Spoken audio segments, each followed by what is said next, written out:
9 months nakalipas, ito na ngayong ating part 2. Materyales na nakuha nga natin kay idol natin yan and Tab Kahabi. At sa kanyang 9 na buwan, makikita natin established na ang ating puno. Matagal nga rin nung bago nga ito nakarecover sa atin. Siguro nga dahil na rin sa klima dito. Akala ko nga nun hindi na nga siya magtutuloy dahil 3 buwan hindi pa rin siya nagbabago. Hanggang sa lumilipas ang araw, unti-unti na itong nagre-recover at naglalabas ang mga panibagong sanga. At ngayong established na nga ang ating materyales, oras na nga para i-try natin siya bilang ganap na bonsai. Ngayon dako na tayo sa ating unang first step. Aalisin nga muna natin dito ang nilagay natin noon na anchor. Ang laki nga ng tulong nito dahil kung mapapansin natin hindi nga natumba o tumagilid ang ating puno. Kahit masagi man ito o madaanan nga ng malakas na hangin. Iwas stress na rin to sa kanya dahil hindi nga nagagalaw ang kanyang mga ugat. Pangalawang hakbang naman natin dito ang maalis nga ang kanyang medium sa kanyang paso dahil nga ililipat na nga natin to sa mas malaking training pan. At ngayong may medium na tayo na river sand, ito na rin ang panibagong medium niya na gagamitin natin para sa kanya. Sa pag-angat ko nga sa kanyang training pot, halos lahat ng kanyang medium sumama sa ating puno na nangangahulugang marami na nga itong mga ugat. At ngayon nga oras na nga para alisin natin ang mga medium sa kanyang mga ugat. Nang masilayan na rin natin kung gaano nga ito kaganda at karami. Sa part 1 nga natin, nilagyan nga natin ito ng flat object at ngayon mapapansin natin ganito nga ang kanyang kinalabasan. Bukod sa maganda ang pagkakahubog ng ating mga ugat,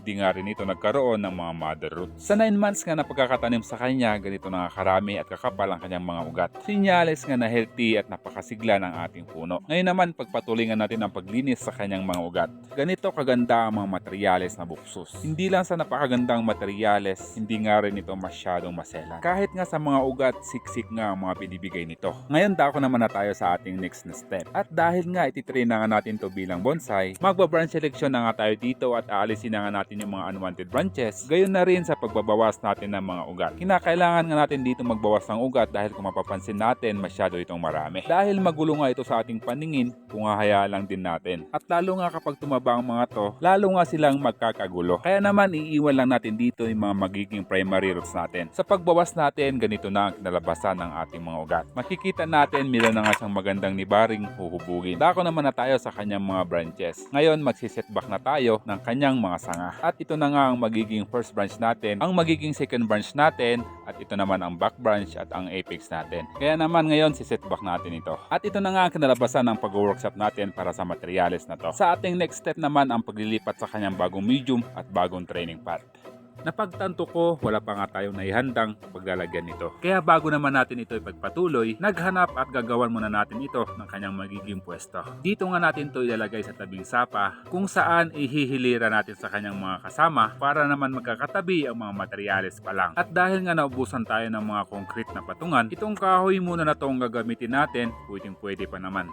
At ngayon isang batya para sa kanyang magiging bagong training pot para malayo nga ang paglalakbayan ng mga ugat. At naglagay nga tayo dito ng isang timbang medium natin na river sand. At bago nga ang kasunod dito, didiligan muna natin ito ng tubig para nga sumiksik ang ating mga medium. At kapag naman nahintay na natin bumaba ang tubig, saka naman natin ito lalagyan ulit ng panibagong medium. Sa parang ito, parang wala nga mamumuong space sa gitna ng paso. Dahil kung nagkataon man, maaaring ang mag-iiba ang tayo ng ating materyales kapag ito'y naitanim na. Sa paghintay natin dito na pagbaba ng kanyang mga tubig, lalagyan nga natin ng kaunting butas banda sa gitna na siyang paglalagyan nga ng ating tabo na magsisilbi at maghahawak sa panibago nating flat object para magtutuloy sa paghubog ng ating mga ugat.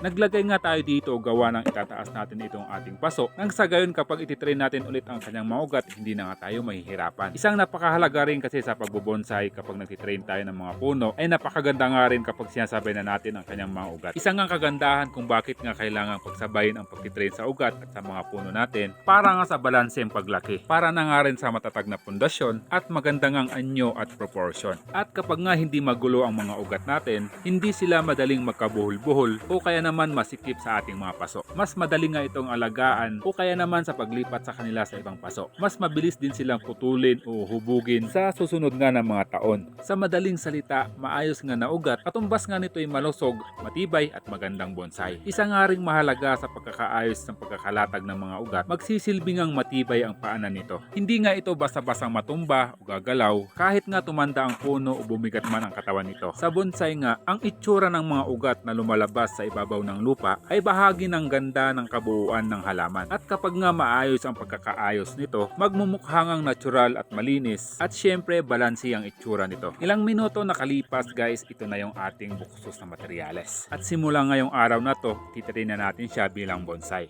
Para naman sa mga cuttings nito, ngayon din ang pagtatanim natin sa kanila. At itong training pot nga na to ang gagamitin natin para nga sa pagpapaugat sa kanila. Nilagyan nga muna natin ito ng green screen para sa malalaking butas bago naman natin ilagay ang kanyang river sand. Bakit nga ba napakahalaga nating itanim ang ating mga cuttings, lalo na ngayong mga cuttings na galing sa ating mga bonsai? Isang nga ring dahilan ay mababang gastos at mabilis magparami. Hindi na nga natin kailangang bumili ng mga panibagong punla at nagkakaroon ka nga agad ng panibagong halaman na nagmula sa iyong tanim. At mas mabilis nga rin itong lumaki kumpara yung mga galing sa buto. Isa pang ang dahilan ay hindi nga nasasayang ang ating mga materyales. Sa paghubog nga at pagtabas ng ating mga bonsai, maraming ang sanga ang natatanggal. Sa halip nga na itapon, nagagamit pa nga ito para sa mga panibagong tanim. At ang huli na papanatili nito ang magandang katangian, kung ang inang puno ay matibay o maganda ang hugis, mananatili nga ito sa lahat ng magiging anak ng tanim. Yun lang at kaya wag sayangin ang mga cuttings.